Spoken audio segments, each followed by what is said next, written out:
Nós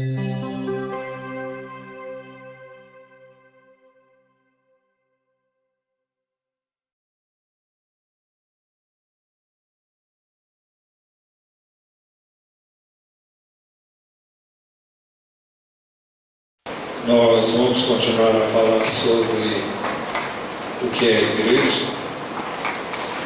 Nós já vimos que a palavra igreja é uma palavra, é a palavra eclésia no grego, que significa tirados para fora. Vimos isso em João 17, 6a, em João 10, de 1 a 4. Depois perguntamos o que é igreja. Vimos que a igreja é a Universal Assembleia dos Salvos.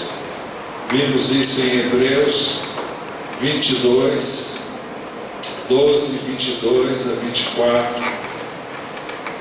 E aí perguntamos ainda agora o que é igreja. Igreja é uma congregação local.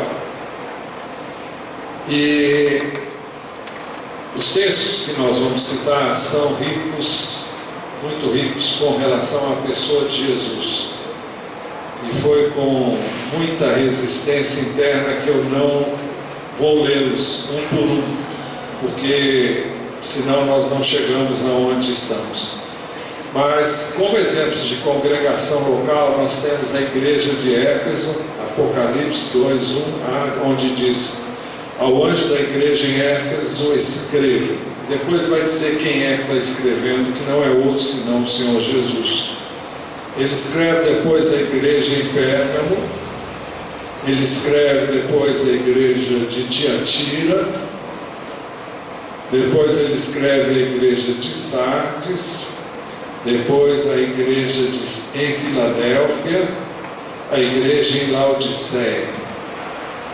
E para vocês, pode passar o slide aí das 7 igrejas. Eu sei que aí não vai dar para você ver muito. Essa luz aqui podia ir, ótimo. Esse mapa você talvez não saiba exatamente onde é, mas daqui a pouco você vai ver. Mas aí estão as 7 igrejas. Aqui nós temos a ilha de Pátimos, é o lugar onde o apóstolo João foi exilado. Lá, quando ele parece tinha 95 anos de idade e quase morreu lá. Depois ele morreu, mas foi um lugar onde ele foi torturado. Mas eu só estou dizendo isso por um detalhe, pelo fato de estar no mapa. Mas aqui estão as 7 igrejas da Ásia. Aqui perto ficava a igreja de Colossos, um pouquinho aqui para baixo, mas que não era necessariamente, fazia parte das 7 igrejas da Ásia. Vamos ver no mapa maior, elas ficam ali, para você entender onde é que nós estávamos vendo. Aqui o norte da África, Jerusalém ficava mais ou menos aqui.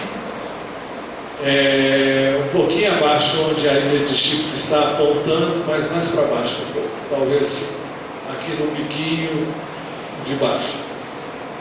E ali nós temos a Europa, que isso aqui que parece uma teta de vaca. Teta não, as mamas da vaca. É o lugar onde ficava a Grécia, hoje é a Grécia, e naquela época a província da Caia, e um pouco mais ali em cima as igrejas da Macedônia. Ali a Itália. Bom, isso para vocês se posicionar. A Bíblia fala da igreja em Roma como igreja local, a todos que em Roma são amados de Deus e chamados para serem santos. A vocês graça e paz da parte de Deus Pai e do Senhor Jesus Cristo. A igreja em Jerusalém se reunia no templo e no pórtico de Salomão e nas casas. Aliás, vou dizer melhor. A igreja em Jerusalém se reunia no templo isto é, no pórtico de Salomão e nas casas. Atos 12, 5:12 diz: os apóstolos realizavam muitos sinais e maravilhas entre o povo. Todos que creram costumavam reunir-se no pórtico de Salomão. Vocês vão ter uma ideia do pórtico agora. Pode passar o próximo slide.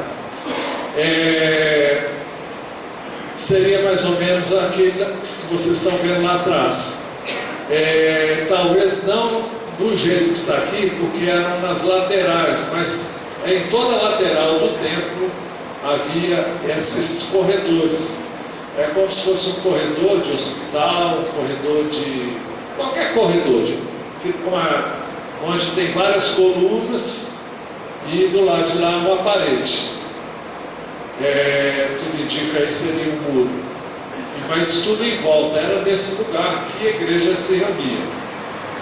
Era ali que eles encontraram abrigo para reunir-se como igreja. Não é um lugar nada adequado para se reunir como igreja, mas era ali que a igreja se reunia, onde podia juntar milhares de pessoas espalhadas naturalmente por aí. Atos 2:42, 6 diz: todos os dias continuavam a reunir-se no pátio do templo, era nesse lugar. Partiam pão em suas casas e juntos participavam das refeições com alegria e sinceridade de coração. Atos 5:42, todos os dias no templo e de casa em casa, não deixavam de ensinar e proclamar que Jesus é o Cristo. Esses textos, e ainda dois outros que nós vamos ler aqui, vamos ler também. Colossenses 4:15. Saúdem os irmãos de Laodiceia, era uma das 7 igrejas da Ásia, bem como a Ninfa e a igreja que se reúne em sua casa. Outro exemplo de igreja que se reunia nas casas. Filemon 1:2, Paulo se dirige a Filemon e ele fala também da irmã Áfia, que a gente não sabe quem é, se é a esposa de Filemon ou não. A irmã Áfia, a Arquipo, nosso companheiro de lutas, podia ser o Arquipo, fosse o esposo da Áfia, não sei. Nosso companheiro de lutas é a igreja que se reúne com você em sua casa. Filemon era membro da igreja de Colossos, então existe a igreja de Colossos e também reuniões na casa da irmã Áfia. Todos esses textos e muitos outros que poderíamos ler nos mostram como é que a igreja funcionava no contexto do Novo Testamento. Nós já dissemos, mas só que hoje queremos ler em detalhes. No Novo Testamento a igreja é representada por 4 figuras principais. A primeira que nós queremos ver é a da videira verdadeira. Esse texto está em João 15, versos de 1 a 8. E nele Jesus nos fez e nos faz saber, primeiro, que Ele é a videira verdadeira e que seu Pai é o agricultor. Eu sou a videira verdadeira e meu Pai é o agricultor, ele afirma. Ao afirmar ser a videira verdadeira, Jesus deixou claro que ele era aquele que estava constituindo o verdadeiro Israel de Deus. Preste bem atenção no que eu estou dizendo e no que você está ouvindo. Ao afirmar ser a videira verdadeira, Jesus deixou claro que ele era aquele que estava constituindo o verdadeiro Israel. O verdadeiro Israel de Deus. Isso porque no Velho Testamento Israel é chamado de vide excelente, ou seja, de videira. Jeremias 2:21a. Todavia eu mesmo te plantei como vide excelente, uma semente inteiramente fiel. Então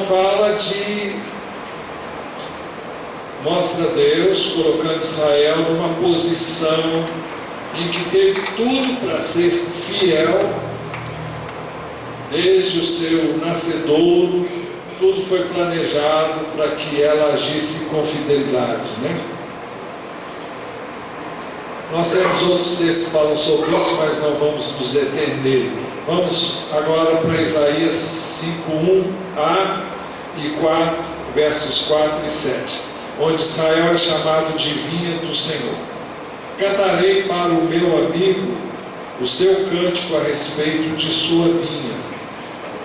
O que mais se poderia fazer por ela que eu não tenha feito? Então, por que só produziu uvas azedas quando eu esperava uvas boas? Pois bem, a vinha do Senhor dos Exércitos é a nação de Israel, ou seja, essa é a videira.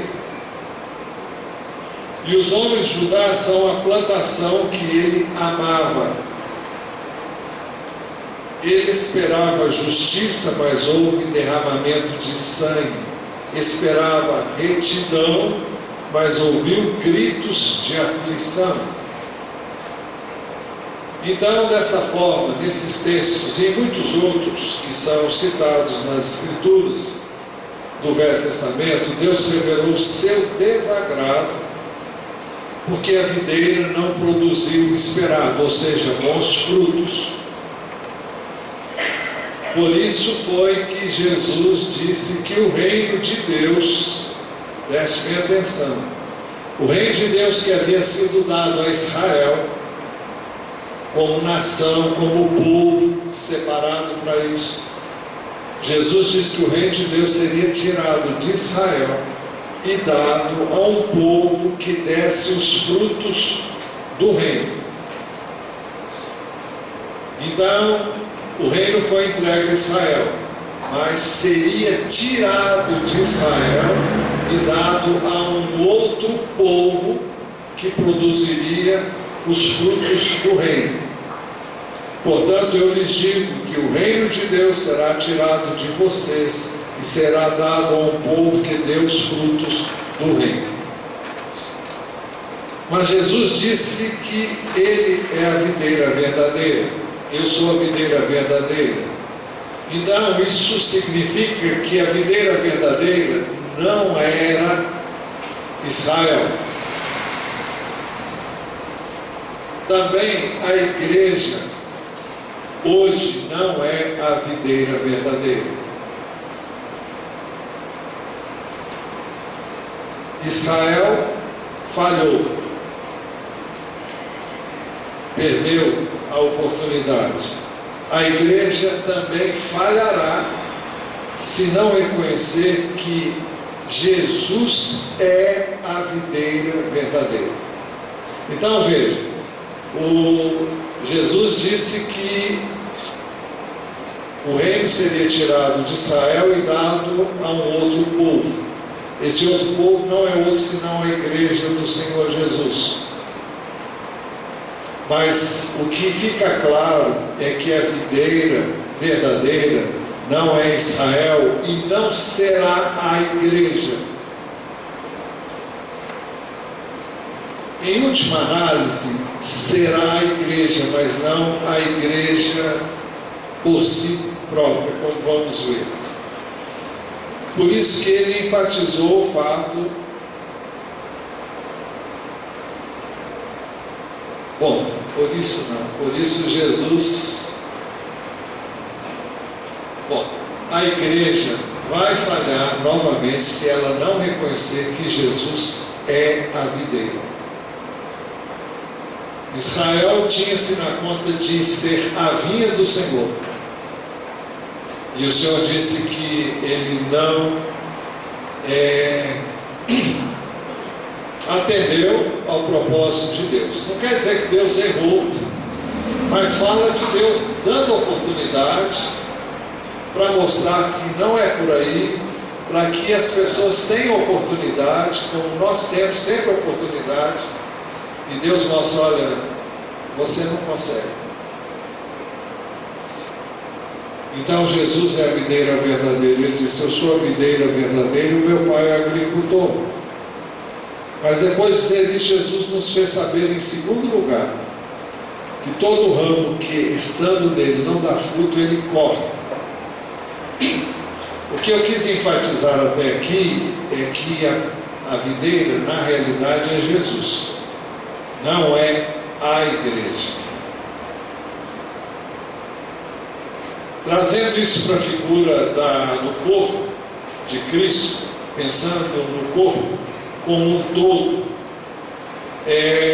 a igreja é corpo, e o corpo precisa saber que ele não é a cabeça, ele é corpo, porque tem um cabeça.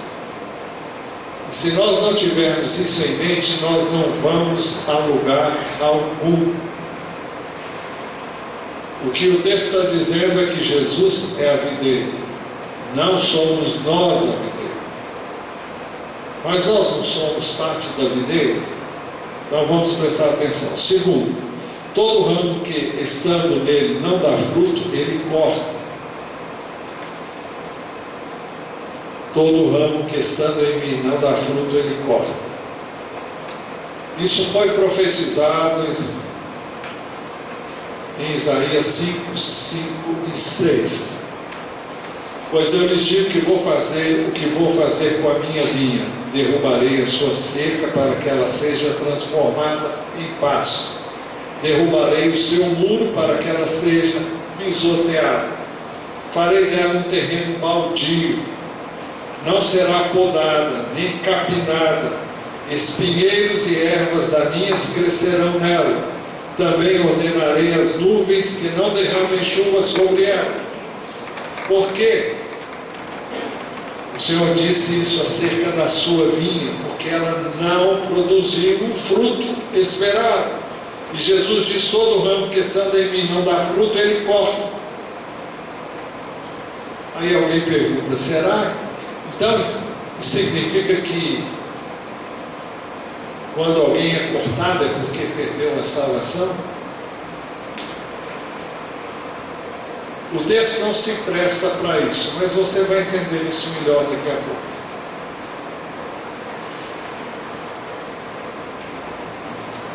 Quem está em Jesus deve dar fruto. Então a questão é: por que alguém não dá fruto?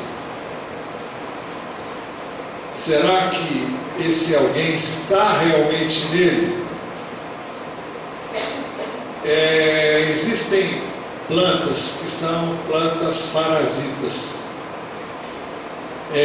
As parasitas não são a árvore, mas elas sugam a seiva de uma árvore que não é propriamente ela. Todo mundo conhece isso, não conhece? Todo mundo sabe disso?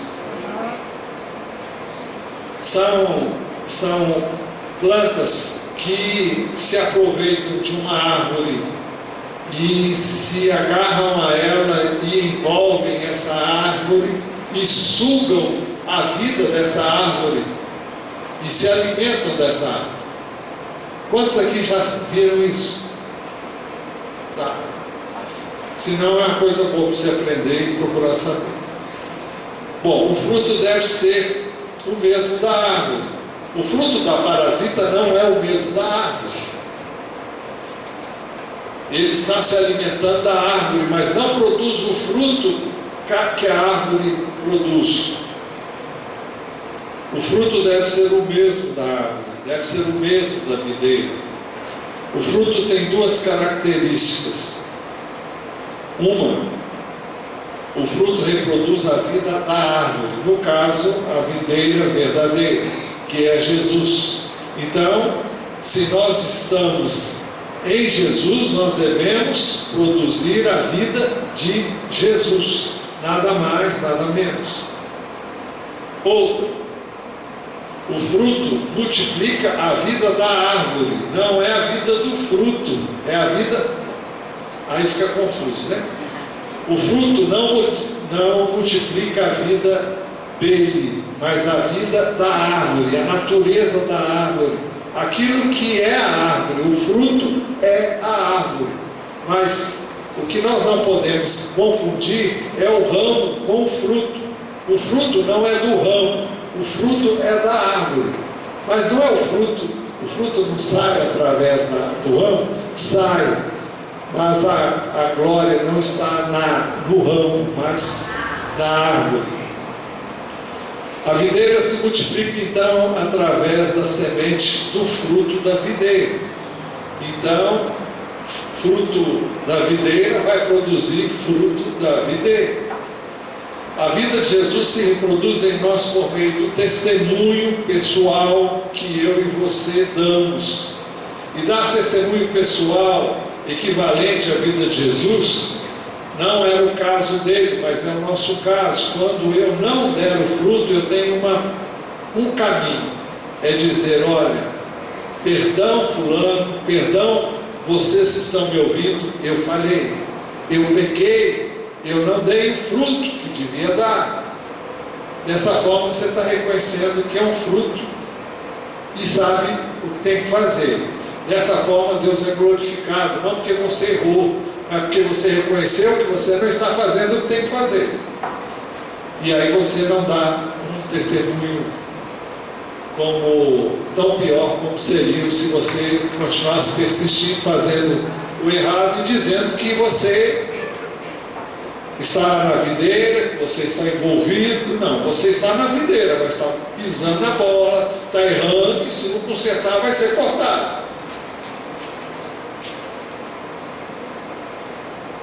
A vida de Jesus então se reproduz em nós por meio do testemunho pessoal,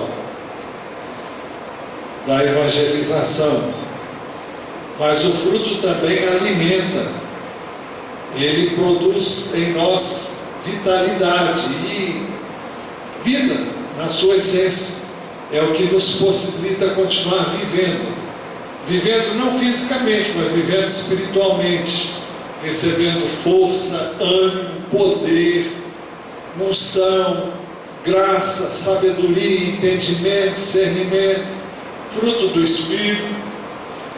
Então ele nos alimenta e nos capacita a viver essa vida, e ele se reproduz. A semente, uma vez plantada, ela vai produzir esse fruto. Quando nós fazemos discípulos, nós estamos reproduzindo a vida que nós recebemos. A vida em Jesus, a vida de Jesus em nós nos capacita a viver, a reproduzir a sua vida em nós e a reproduzir a sua vida em outros. Isso é multiplicação.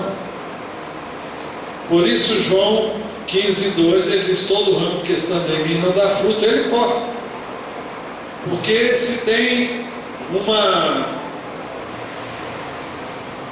é que chama o tipo de trepadeira que gruda na árvore? A parasita. A parasita, o ramo que não dá fruto é como parasita, está tirando a vida da árvore e não está produzindo fruto. Então Jesus nos fez saber, em terceiro lugar, que todo o que dá fruto, ele poda para que dê mais fruto ainda. Quantos aqui sabem que uma árvore frutífera precisa ser podada para dar muito fruto? Quantos aqui sabem isso? Tá. Vocês já viram isso ser feito? Tá. Eu cresci vendo minha mãe fazer isso numa horta que tinha na minha casa, e ela podava as flores, podava as frutas, as árvores frutíferas, fazia enxertos, e era muito, eu vibrava com essas coisas. Então Jesus disse que todo que dá fruto ele poda para que dê mais fruto ainda. A poda é a limpeza da árvore, ou seja, dos galhos da árvore, dos ramos da árvore. Como essa limpeza se dá? Tirando o excedente, tirando o que está atrapalhando, impedindo que todo o vigor da árvore se manifeste através dos ramos. Jesus disse que isso se dá através da palavra. Ele diz: vocês já estão limpos pela palavra que lhes tenho falado.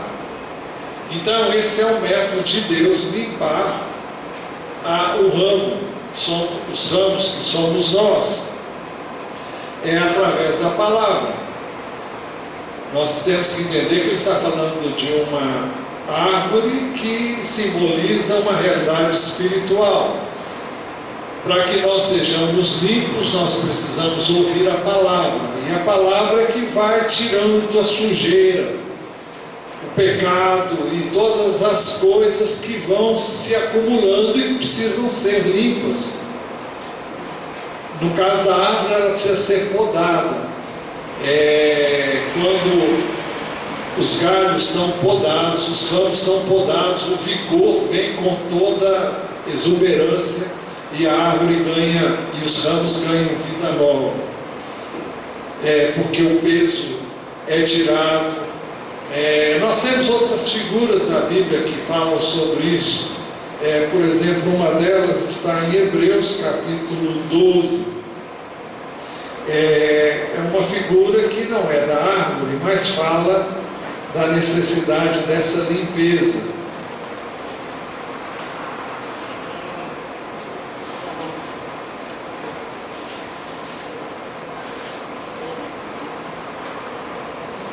Hebreus capítulo 12, ele diz assim: portanto, também nós, uma vez que estamos rodeados de tão grande nuvem de testemunhas, livremo-nos de tudo que nos atrapalha, do pecado que nos envolve, e corramos com perseverança a corrida que nos é proposta. Então, ele fala de uma pessoa que corre. Então, a figura aqui é de uma corrida. E quando uma pessoa corre, quanto menos peso ela tiver, mais ligeira ela vai correr. As pessoas que nadam, elas fazem até depilação do corpo para poder deslizar livremente nas águas. E então, isso serve de exemplo para mostrar por que nós precisamos ser podados. Então, a árvore, os galhos precisam ser podados, os ramos precisam ser podados, e nós precisamos ficar livres de todo o peso, de tudo aquilo que se constitui em embaraço e impedimento para nós prosseguirmos e para que nós possamos dar fruto. Então, Jesus disse que os seus discípulos já estavam limpos pela palavra que ele já tinha pregado para eles. Então, pela fé na palavra, nós somos salvos e limpos, né? Mas a poda, a limpeza se dá também através da disciplina do Espírito de Deus. Hebreus 12, esse mesmo texto diz: nenhuma disciplina parece ser motivo de alegria no momento. Porque o capítulo 12 de Hebreus fala sobre a disciplina do pai em relação aos filhos. E fala que o pai que é pai disciplina. E se alguém não é disciplinado é porque não é filho. Nenhuma disciplina parece ser motivo de alegria no momento, mas sim de tristeza, porque dói, né? Mas nós estamos falando dessa disciplina superficial que não funciona não. Nós estamos falando de disciplina que dói. E ele fala de vara. E a vara dói. E muita gente não usa a vara com seus filhos porque tem medo. Tem medo não, fica com dó. E eu estou dizendo isso e sei isso na pele. Não é fácil você disciplinar um filho. Sempre que eu disciplinava um filho, eu dizia: olha, está doendo em mim, mais do que talvez vá doer em você. Isso não era conversa fiada não. Nenhuma disciplina parece ser motivo de alegria no momento, mas sim de tristeza. Mais tarde, porém, produz fruto de justiça. Na hora é ruim, depois a gente vai ver o resultado. E paz para aqueles que por ela, a disciplina foram exercitados. Então, a disciplina se faz necessária. Então, é quando Deus fala conosco de uma maneira, fala uma vez, a gente não ouve, ele fala um pouco mais firme, a gente não ouve, depois vem lambar. Aí vem a dor. aí vem a disciplina com dor. E às vezes dói muito. Agora alguém ainda pergunta, mas tinha que ser assim? Não, não precisava. Se você ouvisse a primeira vez. Mas Jesus nos fez saber, em quarto lugar, que o ramo não pode dar fruto de si mesmo.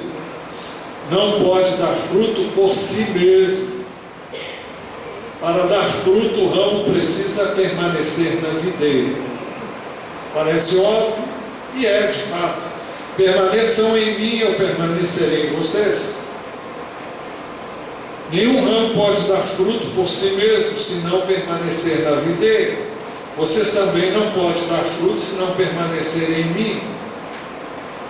Nós temos aqui interação entre a videira e os ramos. Para o ramo permanecer na videira, ele tem que ser da videira e estar na videira. Você nunca viu um ramo que diz, olha, eu vou dar um passeio por aí. E ele sai da videira e depois ele vem, agora eu vou me encaixar na videira outra vez. Isso não existe. Para o ramo permanecer na videira, ele tem que ser da videira e estar. Estar fala de permanecer na videira. Essa semana eu ouvi, não sei quem mandou, mas tanta coisa que a gente recebe pelo WhatsApp, mas alguém falou, contou uma história que perguntaram para alguém, não sei se vou saber dizer exatamente, porque eu guardo as coisas assim, o que eu retenho. Alguém disse para uma outra pessoa como é que ela podia ser cheia do Espírito. Como é que é esse negócio de ser cheio do Espírito? Aí a pessoa falou assim, olha, você vai lá no rio, leva uma peneira e você vai colocar a peneira na água e você... melhor. 3 jovens chegaram ao pastor e perguntaram, pastor, a palavra diz, enchei-vos do Espírito Santo, mas como se faz isso? O pastor lhe entregou uma peneira e disse, vão até o rio e encham essa peneira com água. Quando conseguirem, vocês terão a resposta. Os 3 jovens foram tanto quanto duvidosos. Chegando no rio, eles tentaram, mas não conseguiram. Claro, ninguém vai conseguir. 2 disseram, aquele pastor está louco, vamos embora, senão ficaremos o dia todo aqui. Horas mais tarde, o pastor foi até aquele rio e encontrou apenas um dos jovens, que mergulhava a peneira e a levantava repetidas vezes. Ao ver o pastor, ele disse para ele, pastor, quando eu mergulho a peneira no rio, ela fica cheia, mas quando tiro, ela esvazia. Ele disse, essa é a sua resposta, meu jovem. Você só poderá ser cheio do Espírito Santo enquanto permanecer mergulhado nele. Então não dá para sair. Saiu. Ficou vazio. Por isso que a Bíblia diz, enchei-vos do Espírito. Não enchi ontem de noite, fui lá no monte. Aí eu voltei de lá cheio do Espírito. E agora? Ficou vazio. Por quê? Porque a vida não é assim. Tem que cultivar essa vida, essa relação, né? Então, para o ramo permanecer na videira, ele tem que ser da videira e estar na videira. Sabemos que permanecemos em Jesus se andarmos como Ele andou. O texto próximo, cadê? Não é esse não. Então, volta. 4, 24. É o próximo aí, não tem, não? Aqui. Sabemos que permanecemos em Jesus se andarmos como Ele andou. O apóstolo João disse, desta forma sabemos que estamos nele. Aquele que afirma que permanece nele deve andar como Ele andou. Parece coisa bem simples, não é? Para você andar como Ele andou, você vai ter que abrir mão da sua vida. Vai deixar de ser ramo isolado para ser um ramo ligado à videira. E o que vai passar não é a vida do ramo, é a vida da videira.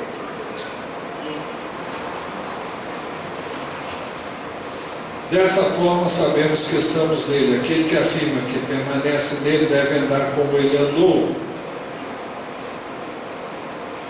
Então, nós sabemos também que permanecemos em Jesus se permanecemos crendo na sua palavra.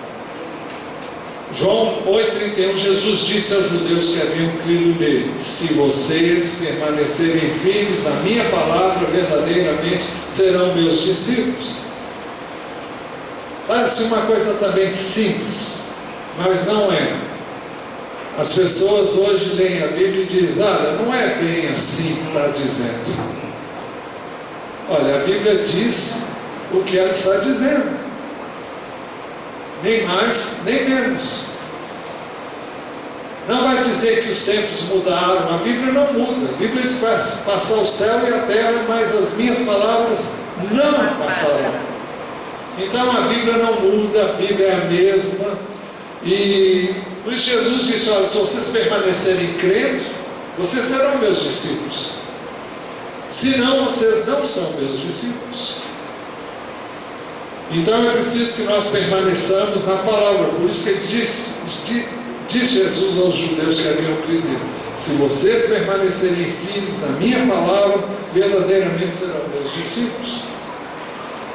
Sabemos que permanecemos em Jesus se permanecemos fiéis ao seu ensino, que significa a mesma coisa. 2 João 9, 2 João, verso 9, diz assim: todo aquele que permanece no ensino de Cristo, todo aquele que não permanece no ensino de Cristo, mas vai além dele, não tem Deus. Quem permanece no ensino tem a palavra, tem o Pai e também o Filho.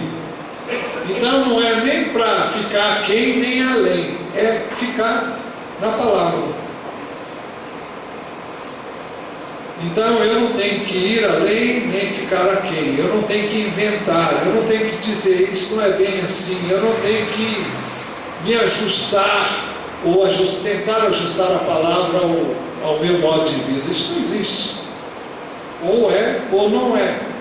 Se eu mudo o ensino, já saí fora. Sabemos que permanecemos em Jesus se não permanecermos na prática do pecado. O texto diz: todo aquele que nele permanece não está no pecado. O texto grego diz: não peca, mas o sentido é de uma pessoa que vive pecando. Em outras palavras, todo aquele que nele permanece não vive no pecado. Todo aquele que está no pecado, todo aquele que vive na prática do pecado, não viu nem o conheceu. Isso não significa que eu e você nunca pequemos, nunca pecamos, mas significa que o pecado não é uma constante, não faz parte da nossa vida. Nós não podemos acariciar o pecado. Olha, não é errado você ser tentado, mas se você gostar de ser tentado, se você sabe que aquele filme ali não está legal para você, aí você foi lá e desligou, mas depois deu uma coceira, você falou: não, eu quero ver um pedacinho só e eu vou desligar. Aí você vai lá e vê um pedacinho, aí você desliga. Depois você fala: não, eu quero ver só um pedacinho. Olha,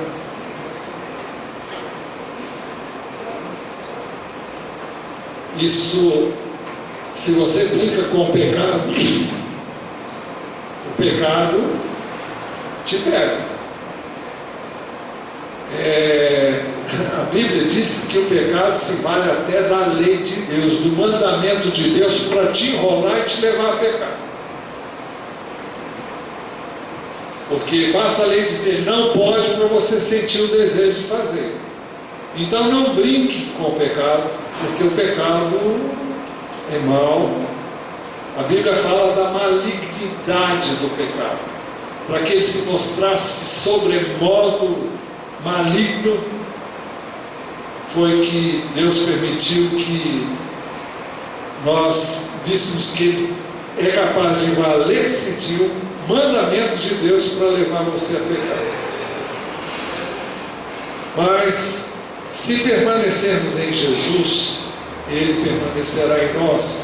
Permaneçam em mim, eu permanecerei em vocês. Agora, se não permanecermos em Jesus, jamais poderemos dar fruto. Ele diz: nenhum ramo pode dar fruto por si mesmo, se não permanecer na videira. Vocês também não podem dar fruto se não permanecerem em mim. Jesus nos fez saber, em quinto lugar, se permanecermos nele, ele em nós daremos muito fruto. Eu sou a videira, vocês são os ramos. Se alguém permanecer em mim e eu nele, esse dará muito fruto, pois sem mim vocês não podem fazer coisa alguma. Sem mim vocês não podem fazer coisa alguma. Eu sei que todo mundo sabe dessas coisas, e todo mundo reconhece essas coisas, mas entre reconhecer e viver isso, há uma diferença muito grande. Se eu sei que eu não posso, por que eu vou tentar fazer com o meu esforço, com a minha capacidade, aquilo que não vai dar certo se não for feito com os recursos dele? E quais são os recursos dele? É o Espírito dele, é a palavra dele, é a vontade dele, é o plano dele, é o propósito dele. Como é que a gente sabe disso? Lendo a palavra. Como é que a gente sabe disso? Orando. Como é que a gente se encaixa nisso? Nos humilhando diante dele. Então não é, eu tenho uma ideia e você sai fazendo as coisas. Não funciona. Precisa saber se isso veio de Deus, e precisa saber dele como é que você vai fazer isso, não como você acha que deve fazer. Você pode ter ideias mirabolantes, mas se não for a ideia de Deus, não vai dar certo. Aqui Jesus mostrou três coisas. Primeira coisa, quem é a videira e quem é o ramo. Eu sou a videira, vocês são os ramos. Então entendam isso, você não é a videira, você é o ramo. Ah, mas eu estou na videira, mas você não é a videira.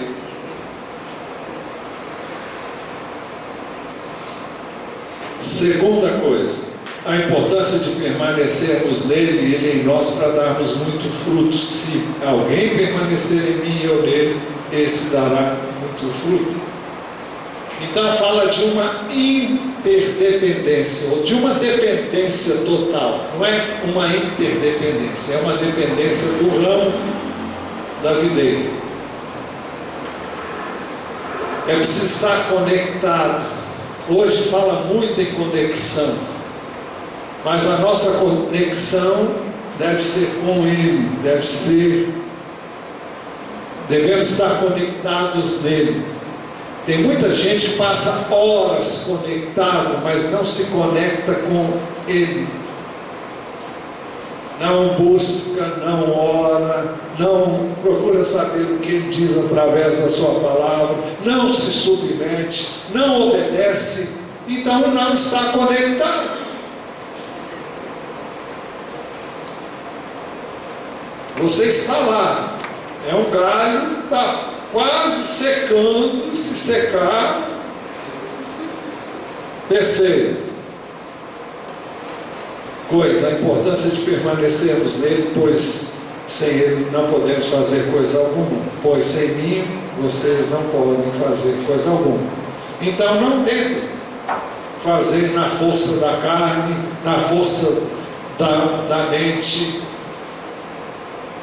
Se você quer fazer alguma coisa, diga: Deus, minha vida está aqui e eu quero te servir. Eu me sinto inquietado, mas eu não sei o que fazer, então me dá a direção, me dá norte, humilhe-se, busque a direção de Deus na palavra, busque a direção em oração, e Ele vai te dar algum norte. Jesus nos fez saber, em sexto lugar, se não permanecermos nele, seremos como ramos secos, destinados ao fogo. Se alguém não permanecer em mim, será como o ramo que é jogado fora e seca. Tais ramos são apanhados, lançados no fogo, queimados. Foi isso que aconteceu com Israel. Como nação, como povo, o Senhor disse no texto que nós lemos, que Israel seria, a videira seria deitada no chão e se tornaria pasto. E ia secar, ia murchar. E aqui ele fala: se alguém não permanecer em mim, será como o ramo que é jogado fora e seca. Tais ramos são apanhados, lançados ao fogo e queimados.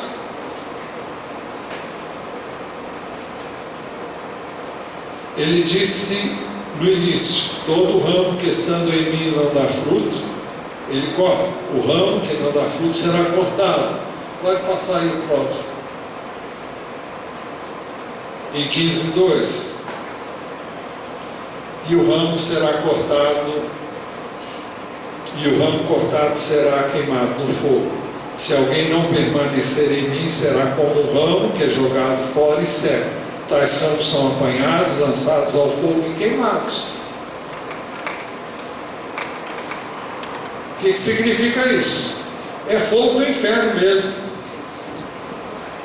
Ah, eu sou crente, eu fui batizado, e papapá, eu falo em línguas.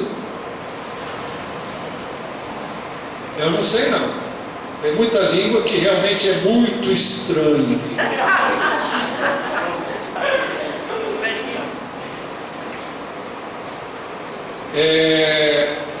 João Batista diz assim: diz que toda árvore que não der bom fruto será cortada e lançada no fogo. Ele veio dizendo: o machado já está posto à raiz das árvores, e toda árvore que não der bom fruto será cortada e lançada ao fogo. Jesus disse a mesma coisa em Mateus 7, 19, depois 21 e 23. Toda árvore que não produz bons frutos é cortada e lançada ao fogo. Nem todo aquele que me diz Senhor, Senhor entrará no reino dos céus, mas apenas aquele que faz a vontade de meu Pai que está nos céus.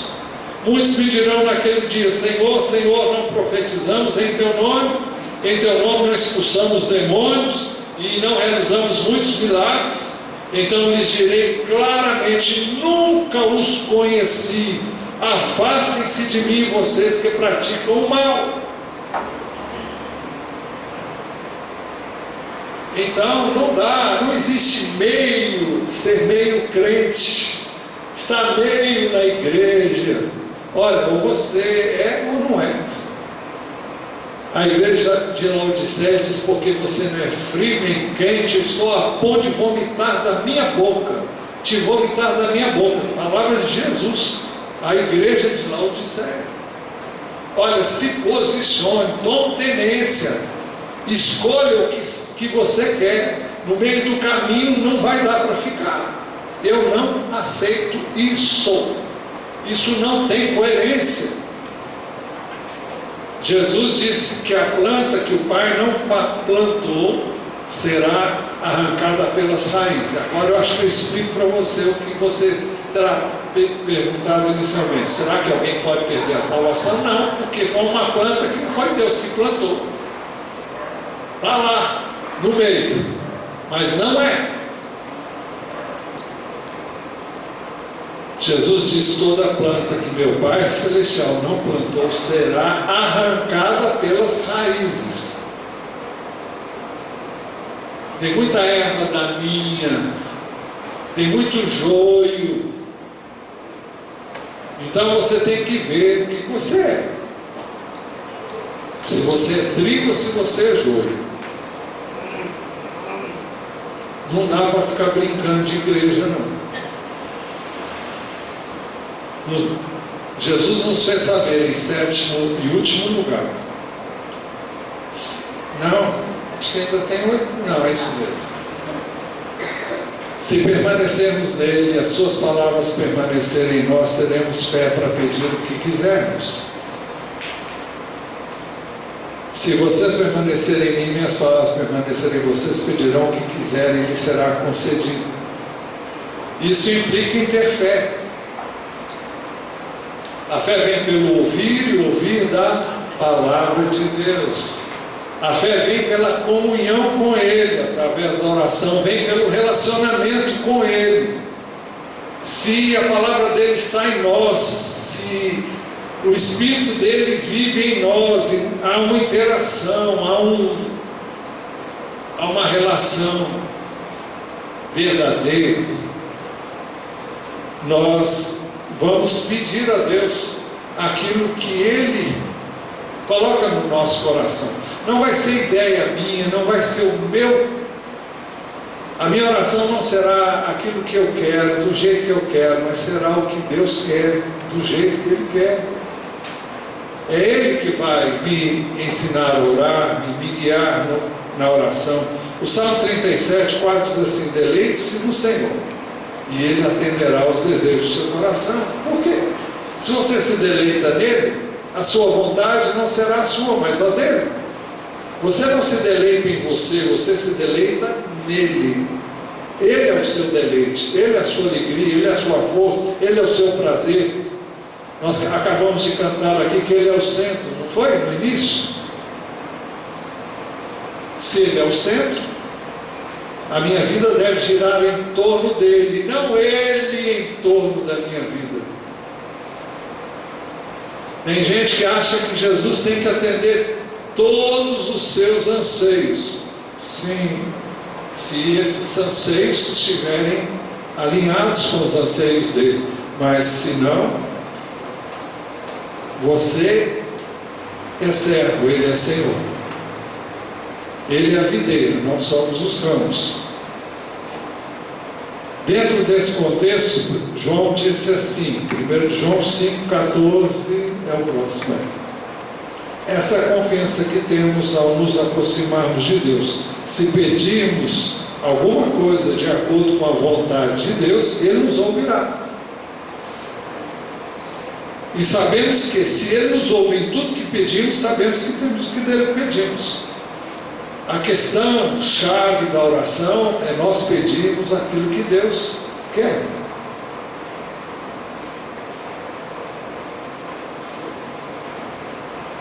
Finalmente, Jesus nos fez saber, não, tem um 8º ponto simples. Se dermos muito fruto, o Pai é glorificado e nós seremos os seus discípulos.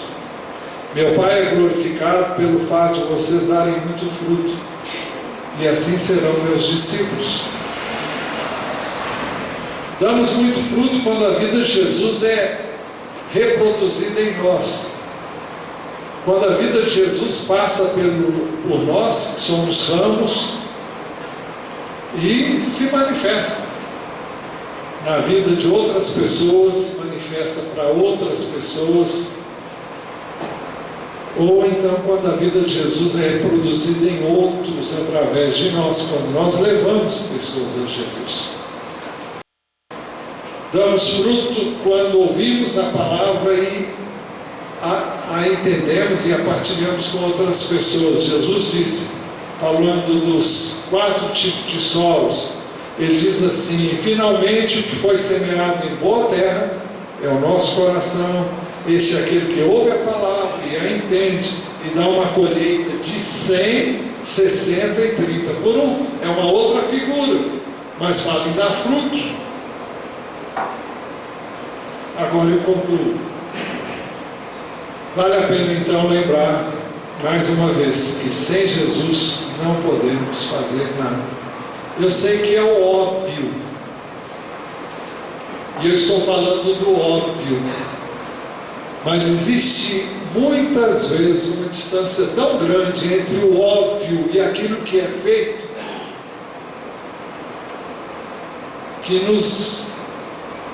essa é a razão pela qual nós voltamos a falar sobre o óbvio. Porque o óbvio é simples, é bem claro. Eu sou a videira, vocês são os ramos. Se alguém permanecer em mim e eu nele, estará muito fruto, pois sem mim vocês não podem fazer coisa alguma. Podemos fazer muita coisa, mas não será Ele fazendo, e não vai dar o resultado que a gente esperava que desse. Eu queria que você agora fechasse os seus olhos e pensasse em você como membro da igreja. Membro da igreja de Jesus Cristo. Ele é a videira. Ele é o cabeça.